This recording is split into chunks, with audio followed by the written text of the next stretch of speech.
बिस्मिल्लाहिर्रहमानिर्रहीम। मैं हूं ताहिर ढेंसा और आप देख रहे हैं ST TV।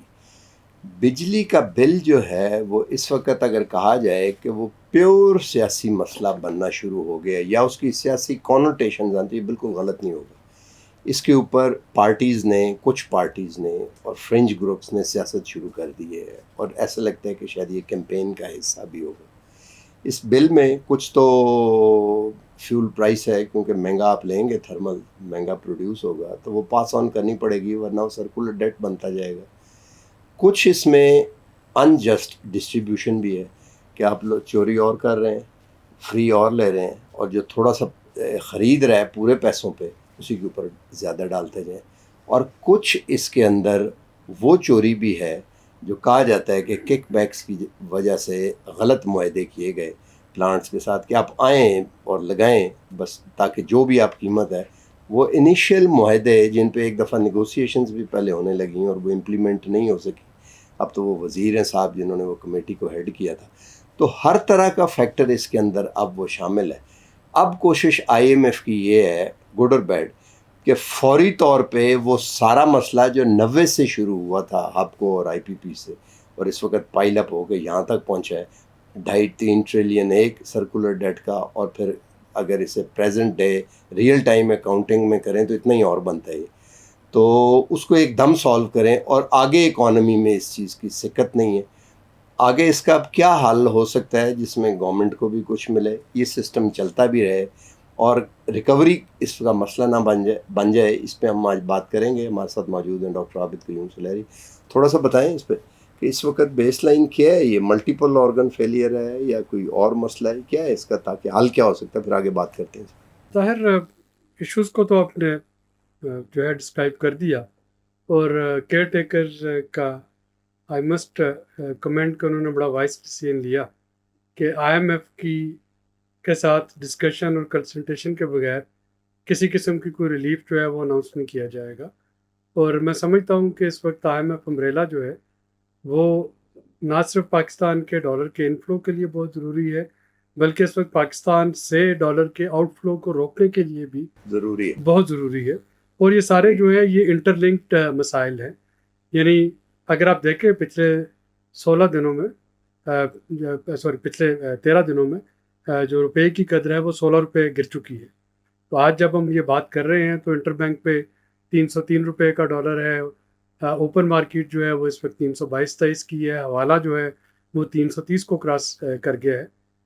अब जब ये डॉलर जो है इस तरह से पिछले पूरे 15 दिन मुसलसल गिरता रहेगा तो क्या होगा, इसका नतीजा ये होगा कि अगले महीने के बिलों में फिर फ्यूल प्राइस एडजस्टमेंट जो है वो लग के आएगी, क्योंकि जाहिर है। इंटरनेशनल मार्केट में कीमत वही रहे तो वो जो रुपए की कदर में कमी हुई है उसकी वजह से रेट बढ़ जाएगा। प्लस डॉलर की कीमत में इजाफे की वजह से कैपेसिटी पेमेंट चार्जेस जो बढ़ जाएंगे। अक्सर जो IPPs हैं उनके साथ वेरिएबल डॉलर रेट पे हैं तो वो बढ़ जाएंगे। जब वो बढ़ेंगे तो बिल मज़ीद बढ़ जाएंगे। तो ये इशू अपनी जगह रहेगा। इसका जो दूसरा नतीजा जो निकल रहा है वो ये निकलेगा कि 1 सितंबर में आप देखिएगा कि पेट्रोल और डीजल की कीमतें जो है उनमें भी इजाफा हो रहा होगा, इन्हीं वजूहत की बिना पे जो हमने पहले कही। और मेरा इस वक्त जो रूल ऑफ थंब चल रहा है कि अगर आपकी फ्यूल प्राइसेस जो हैं वो इंटरनेशनल मार्केट में कांस्टेंट रहती हैं तो आपको $1 पर लीटर पेट्रोल और $1 पर लीटर डीजल जो है अराउंड $1 वो मिल रहा होगा। तो जो आपका रुपया जो है वो कदर खोएगा उसी हिसाब से आपके पेट्रोल और डीजल की कीमत जो है वो बढ़ती जाएगी, और आप डॉलर में ट्रांसलेट करेंगे तो वो तकरीबन $1 पे जाके फिट बैठता है जो इस वक्त का फार्मूला है। तो वो और बेचैनी पैदा करेगा। अब केयर टेकर्स जो हैं उनके पास लोग रिलीफ मांगने जाएंगे। रिलीफ जो है वो देने के लिए आपको रुपया चाहिए, आपके फिस्कल कुशन चाहिए। वो जो फिस्कल कुशन था कि अखराजात और रेवेन्यू में बैलेंस करना, उसी लिए अगर आप देखें तो तकरीबन 40% के करीब जो टैक्सेस की मद में बिजली के बिलों में है, इनडायरेक्ट टैक्सेस, तो वो उसी रेवेन्यू को पूरा करने के लिए है। आपका एडवांस इनकम टैक्स है, आपका GST है, आपके उसमें मुख्तलिफ़ किस्म के सुपर सरचार्ज चार्ज वगैरह हैं, आपके टीवी लाइसेंस फ़ी है, तो वो रेवेन्यू पूरा करने के लिए पार्ट ऑफ इट, सारा वहाँ से नहीं होगा, लेकिन पार्ट ऑफ इट बिजली के बिलों पे सारे टैक्सेस जो हैं वो बढ़ाए जा रहे हैं। कोई भी चीज़ जिसमें भी फिस्कल रिलीफ देना होगा, या अगर वो बिजली के बिलों से टैक्सेस जो हैं वो कम करने होंगे, तो उसके लिए हुकूमत को एक ऑल्टरनेटिव देना होगा कहीं और डालना होगा। कि जी हम रेवेन्यू कहाँ से या तो बचा रहे होंगे, या कहाँ से हम हासिल कर रहे होंगे। और अब ये दो सवाल हैं जो कि आपकी इन्फ्लेशन को, आपके इंटरेस्ट रेट को, आपके बिजली के बिलों को, आपके पेट्रोल डीजल के बिलों को, इन सब को ये एड्रेस करते हुए नज़र आ रहा है। तो ये पूरा साइकिल जो है ये बन रहा है कि गिरता हुआ रुपया, महंगा डॉलर, महंगी बिजली, महंगा पेट्रोल और डीजल, महंगी ज़्यादा बड़ी इन्फ्लेशन, उस इन्फ्लेशन को कंट्रोल करने के लिए स्टेट बैंक का हाई इंटरेस्ट रेट और लोगों का प्रोटेस्ट कि जी रिलीफ दो, और उस रिलीफ के लिए रुपया ढूंढना। तो अब जो सवाल आ गया है वो ये है कि जी वो रुपए जो हैं वो कहाँ से आएंगे जो कि रेवेन्यू को पूरा करें, अखराजात को कम करें, उस बैलेंस को ठीक करें, और फिर वहाँ से रिवर्स इंजीनियरिंग होगी इन सारे इश्यूज का। बिल्कुल, आपने ये बड़ा अच्छा, आई एग्री, टोटली एग्री, बड़ा अच्छा आपने बताया। मैं तो एज ए जर्नलिस्ट उसको 30 साल से देखता रहा। Physical framework is at the heart of everything, इसमें कोई शक नहीं है। बजट भी फिजिकल फ्रेमवर्क होता है। लेकिन अभी अच्छा आप ये बात कर रहे थे and I mentally I was agreeing with it. मैं ये सोच रहा था कि जो फिजिकल इस वक्त क्वेश्चन है उसकी वजह तो लैक ऑफ कॉन्फिडेंस है। दो बड़ी बड़ी, मैं जानता हूँ टेक्सटाइल के जाइंट जो है वो बांग्लादेश उन्होंने जाके यहाँ से उठा के बांग्लादेश उन्होंने शुरू कर दी। तो वो जो कॉन्फिडेंस है जिसे आप कहते हैं, वो तो इट्स अ पॉलिटिकल थिंग। देखिए उसके लिए जो दो तीन चीज़ें, यानी बिल्कुल एग्री करता हूँ, और हमने पिछला प्रोग्राम इस पे किया था। इसी पे किया था कि हमें इस वक्त एक पॉलिटिकल सेंटिमेंट्स जो हैं वहाँ पे एक स्टेबिलिटी लाने की अशद ज़रूरत है। और मेरा ख्याल है कि कल जो है वो ईसीपी को अब दे दिया गया सेंसस के बाकायदा रिजल्ट्स, और ये अनाउंसमेंट भी आ गई कि जी डिलिमिटेशंस के बाद इलेक्शन जो है वो हो रहे होंगे। तो कुछ हद तक वहाँ से, यानी किसी को ये फैसला पसंद हो या ना हो, इस पे दो राय हो सकती हैं, लेकिन टाइमलाइन पे कुछ तो आपको बिल्कुल आगे चले। क्लैरिटी अब मिलनी शुरू हो गई कि वो जो 90 दिन वाली चीज़ थी वो अब ख़त्म है, और अब आपको आगे की सिम देखना है। अब आगे क्या करना है? अब आगे जो कुछ चीज़ें करना होंगी, और यहाँ पे केयर टेकर गवर्नमेंट के पास थोड़ा सा लीवे मौजूद है कि इसकी कोई पॉलिटिकल एज सच अफिलिएशन नहीं है, स्पेशली जो इकोनॉमिक टीम है यहाँ पे। हमें फौरी तौर पे अपने पीएसडीपी को रिवाइज करना होगा। PS downward. यस, पीएसडीपी को हमें रिवाइज करना होगा। वहाँ से बहुत सी जो पॉलिटिकली जो मोटिवेटेड डेवलपमेंट स्कीम्स थी अ, उनको रिड्यूस करना होगा, उसका साइज। सेकंड, जो सूबों के एनुअल डेवलपमेंट प्लान है उसको हमें देखना होगा। और आपके बजट ट्रांसमिशन में मैंने बताया था कि वो जो एक फ्रेमवर्क की वजह से, वो लिमिटेशन की वजह से पंजाब और केपी का जो बजट था वो महदूद मदद के लिए बनाया गया था, पूरे साल का हाँ नहीं। बिल्कुल। और अगर आप उसको एक्स्ट्रापोलेट करें पूरे साल पे, तो वो जो पंजाब का तरक्याती प्रोग्राम है वो वफाक के करीब करीब जाके पड़ रहा हाँ, है। और एक्सिक्यूट भी नहीं हुआ, तो हमें अप्रूवल में नहीं आया अभी हाँ, भी। तो हमें हमें वो जो सूबों का के तरक्याती प्रोग्राम और जो वफाक का पीएसडीपी है, उसमें से बहुत से जो पोलिटिकली मोटिवेटेड एक्सपेंडिचर्स हैं, बहुत से जो ब्रिक एंड मोटर एक्सपेंडिचर हैं जो कि शायद डिले किए जा सकते हैं, इनमें हेल्थ, एजुकेशन, सोशल प्रोटेक्शन को कम करने के हक में कभी भी नहीं हूँ।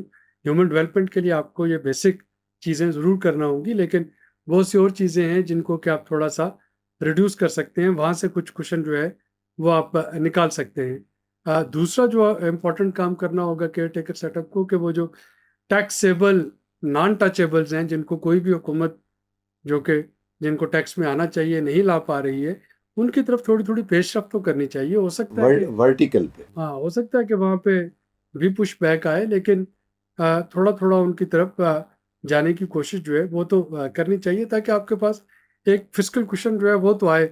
अब अगर फिस्कल कुशन आता है और आप दिखा सकते हैं, फॉर एग्जांपल फौरी तौर पे जो लो हैंगिंग फ्रूट है वो, अगर आप अपने तरक्याती जो बजट्स हैं उनको रिवाइज करके और वहाँ से कुछ कुशन निकालते हैं, और आप आईएमएफ को बताते हैं कि जी हम टारगेटेड सब्सिडी देने जा रहे हैं, या हम जो बिजली पे जो इनडायरेक्ट टैक्सेस हैं उनको कुछ रिड्यूस करेंगे, चूँकि यहाँ से हमारे पास सेविंग आ गई और हम जो टोटल फिस्कल डेफिसिट है उसको एक्सीड नहीं करेंगे और आईएमएफ इसको मान लेता है, तो ये एक आपके पास थोड़ा-सा रिलीफ देने के लिए आ जाएगा। अब जो दूसरी आपने कॉन्फिडेंस की बात की, अ, असल बात। असल जो बात है, आई थिंक उस पे अब हमें इस इंटरिम पीरियड में वो जो एसआईएफसी और इस तरह के बाकी इनिशिएटिव्स थे, अब उनकी कंटिन्यूटी यहाँ पे शो होनी चाहिए। अभी 9 और 10 सितंबर को नई दिल्ली में G20 समिट हो रहा होगा। वहाँ पे जो बाइडेन भी आ रहे हैं, वहाँ पे आई एम एक्सपेक्टिंग के सऊदी अरेबिया के क्राउन प्रिंस भी होंगे। स्वाय रशिया के प्रेसिडेंट पे जिन पे इंटरपोल के वारंट्स हैं, उनके वज़ीर ख़ारजा होंगे। बाकी आपकी 20 तरक्की याफ्ता ममालिक जो हैं, उनकी सरबराहान मुमलिकत, सरबराहान हुकूमत वहाँ पे होंगे। अब लिटमस टेस्ट ये है कि उनमें से कौन से 2-3 ऐसे दोस्त ममालिक हैं जो कि दिल्ली की मीटिंग से उठ के यहाँ भी आते हैं। इस्लामाबाद आते हैं, और अगर वो इस्लामाबाद आते हैं तो आप देखेंगे कि सेंटिमेंट जो है वो फ़ौरन चेंज हो रहे होंगे। गल्फ वाले तो आ ही सकते हैं। हाँ, तो इसका मतलब ये होगा कि आपको एक कॉन्फिडेंस जो है वो रिवाइव होना वो रिवाइव हो रहा है, वो रिस्टोर हो रहा है। और वो जो हमने बात की थी कि एसआईएफसी का पॉजिटिव साइड क्या है, पॉजिटिव साइड यही थी कि जी अगर पॉलिटिकल फेसेस चेंज भी हो रहे हैं तो एटलीस्ट उनको पता हो कि वो कौन सी कुछ सेंट्रल यहाँ पे परमानेंट इंस्टीट्यूशंस हैं जिनके साथ वो बातचीत जो है वो जारी रख सकते हैं। तो उनका आ जाना वो आपका कॉन्फिडेंस थोड़ा सा बूस्ट कर देगा। इसी तरह से जो तीसरी इम्पॉर्टेंट चीज़ जो कि इस वक्त करना होगी इस फिस्कल स्पेस को मेंटेन करने के लिए और इस डॉलर के इनफ्लो को बढ़ाने के लिए, वो आपकी जिनेवा प्लेजेस हैं, जो कि इस वजह से नहीं आई थी कि आप आईएमएफ अम्ब्रेला में नहीं थे, और अभी भी नहीं आई हैं क्योंकि आपके पास कोई टेंजिबल प्रोजेक्ट्स नहीं है, वो ब्लैंक चेक नहीं है। वो तभी मुमकिन होगा जब आप उसके लिए कुछ प्रोजेक्ट्स बना के और उन दोस्त ममालिक को जिन्होंने प्लेज किया है वो देते हैं। और ये प्रोजेक्ट्स नहीं बनने जब तक कोई सेंट्रल विंडो नहीं बनाते, आप प्लानिंग कमीशन में बना दें, आप उसके लिए कोई भी एनवायरनमेंट में बना दें, यानी आपको कोई ना कोई उसका इस वक्त एक कैबिनेट कमेटी टाइप की चीज़ बनानी पड़ेगी जिसमें कि तमाम मिनिस्ट्रीज को इन्वॉल्व करके फौरी तौर पे एक चर्न आउट होना शुरू हो जाए कि जी एडीबी के लिए ये चीज़ें हैं, वर्ल्ड बैंक के लिए ये चीज़ें हैं, एशिया इंफ्रास्ट्रक्चर डेवलपमेंट बैंक के लिए ये चीज़ें हैं, इस्लामिक डेवलपमेंट बैंक के लिए ये चीज़ें हैं। और उसके लिए इंटर मिनिस्ट्रियल, इंटर ऑर्गेनाइजेशनल और inter governmental, provincial and federal, इनका कोऑपरेशन और कोलैबोरेशन बहुत ज़रूरी है। ये विंडो स्क्वीज होती जा रही है। अगर आप इसको इस कैलेंडर ईयर में नहीं देते हैं टेंजिबल प्रोजेक्ट्स, तो आप देखेंगे कि वो आहिस्ता आहिस्ता फिर वो वेन आउट होना शुरू हो जाएगी। वो जो आपके सिंपैथी फैक्टर्स था वो खत्म होना शुरू हो जाएगा, खासकर ग्लोबली कोई और डिजास्टर ना हो। तो अब ये देखिए कि आपके पास डॉलर आ सकते हैं जिनीवा प्लेजेस से। इन्वेस्टमेंट के बारे में आप दोबारा से बातचीत शुरू हो सकती है अगर आपके पास कोई गल्फ के कुछ हुक्मरान वो दिल्ली से बाद में यहाँ पे आते हैं और कुछ अनाउंसमेंट्स उनको अश्योरेंसेस अगर दी जाती हैं, और आपके पास रुपए का जो फ्लो है वो बेहतर हो सकता है अगर हम अपने फिस्कल मेजर्स और फिस्कल फ्रेमवर्क को रिवाइज करें।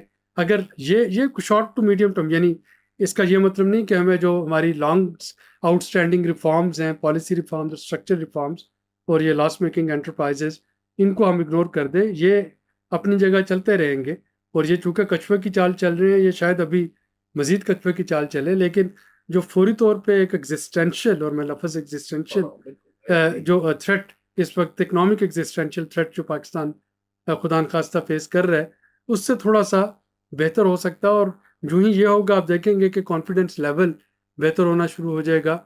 ये जो होल्डिंग हो रही है डॉलर की जो ब्लैक मार्केटिंग हो रही है, डॉलर का जो आउटफ्लो चल रहा है, ये थोड़ा सा बेहतर हो जाएगा। तो इसको आप सिर्फ इलेक्ट्रिसिटी शॉक समझ के ना लें, बिजली का बहरान समझ के ना लें, इसको ओवरऑल आप एक इकोनॉमिक जो बहरान है वो समझ के दें। मैं टोटली एग्री करता हूँ, और कुछ कहने के लिए मेरे ख्याल है ज़रूरत भी नहीं है। स्वाय एक आध छोटी छोटी चीज़ से ये जो आपने बताया है ये बड़ा लंबा चौड़ा काम है। मैंने एक दफ़ा पहले ख़ुद ये होते हुए देखा है कि जिस वक़्त ज़लज़ला आया था तो उस वक़्त जो अम्ब्रेला ऑर्गेनाइजेशन थी उसका नाम था इरा, और वो उनके पास इतने इख्तियारात थे कि वो वर्ल्ड बैंक और उनकी चीज़ों को ख़ुद इधर उधर के, मसलन जो रूरल रिकन्स्ट्रक्शन है वर्ल्ड बैंक ने की थी, जो अर्बन रिकन्स्ट्रक्शन है वो एशियन डेवलपमेंट बैंक ने की थी, और लाइवलीहुड जो है वो भी इसी तरह मशहूर, वो तारा विश्वनाथ जो आई भी थी।